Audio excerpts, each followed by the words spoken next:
آپ نے تو یہ سمجھا ہے کہ یہ جتنے بھی مدرسوں کے اندر پڑھانے والے، مسجدوں میں نمازیں پڑھانے والے ہیں، یہ پیسہ لے رہے ہیں تو یہ دنیا پرست ہیں۔ بعض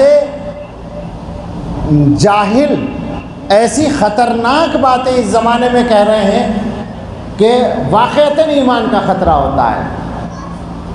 مدرسوں میں پڑھانے کی تنخواہ لینا، امامت کی تنخواہ لینا جائز ہے یا نہیں؟ یہ بات جماعت میں جانے والا ان پڑھ آدمی طے نہیں کرے گا۔ یاد رکھیں اچھی طرح سے، یہ مسئلہ مدرسے سے یوں ہی سرسری طور پر پڑھ کے نکل جانے والا مولوی بھی نہیں طے کرے گا۔ یہ مسئلہ آج کا عام مفتی بھی طے نہیں کرے گا۔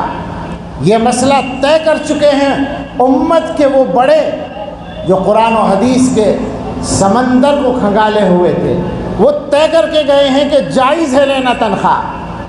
تو ہم میں سے کس کو حق ہوتا ہے یہ کہنے کا کہ تنخواہ لینے کی اجازت نہیں ہے اور تنخواہ لینے والے دنیا پرست ہیں یا تنخواہ لینے والے حرام کار ہیں؟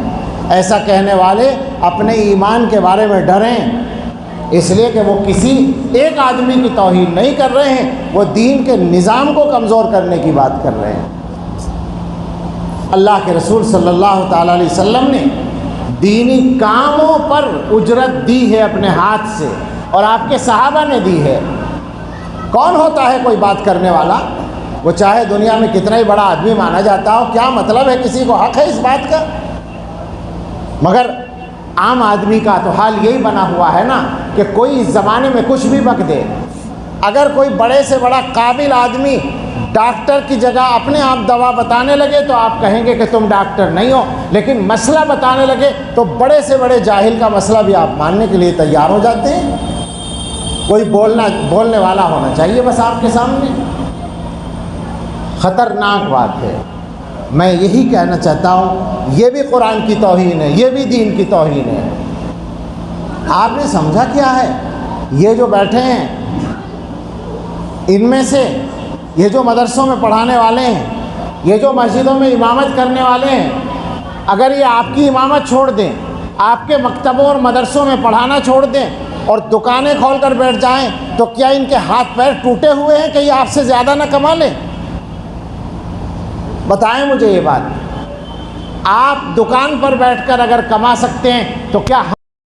دوستو بزرگوں، آج ہم نے ایمان محنت کو نہیں سمجھا، اس کی وجہ سے ہر آدمی اپنے اپنے شعبے میں کہہ رہا ہے کہ میں بھی دین کا کام۔ ابھی وہاں علماء میں بات کر رہے تھے مولانا صاحب، تو ایک آدمی یہ کھڑے کے کہا ہے کہ ہم مدرسے پڑھاتے تو دین کا کام کر۔ کہا کس نے بولا تم بغیر اجرت کے پڑھاتے آپ؟ تو کہا نہیں۔ کہا جو چیز اجرت لی جاتی ہے اس کو دین بولتے ہیں۔ کہا وہ تمہارا کام کر رہے تم، لیکن دین الگ شعبہ ہے، ایک سال تم کو بھی لگانا پڑے گا۔ ایک سال لگانے ہوئے علماء اکرام کو ایک سال لگایا جا رہا ہے۔ کہا بعض لوگ مدرسے میں پڑھانے کو بھی دین سمجھ رہے، یہ بھی بڑا دھوکہ ہے۔ وہ اپنی ضرورت کے لیے پڑھا رہے، بھئی اپنی ضرورت پوری ہو رہی نا، بچوں کی ضرورتیں ہے، پگار ہے، اپنے شادیوں کا مسئلہ ہے، گھروں کا مسئلہ ہے۔ کہا یہ ضرورتیں پوری کرنا یہ شریعت ہے، لیکن اس کو دین سمجھ کے کہ میں بھی دین کا کام کر رہا، یہ دھوکہ ہے۔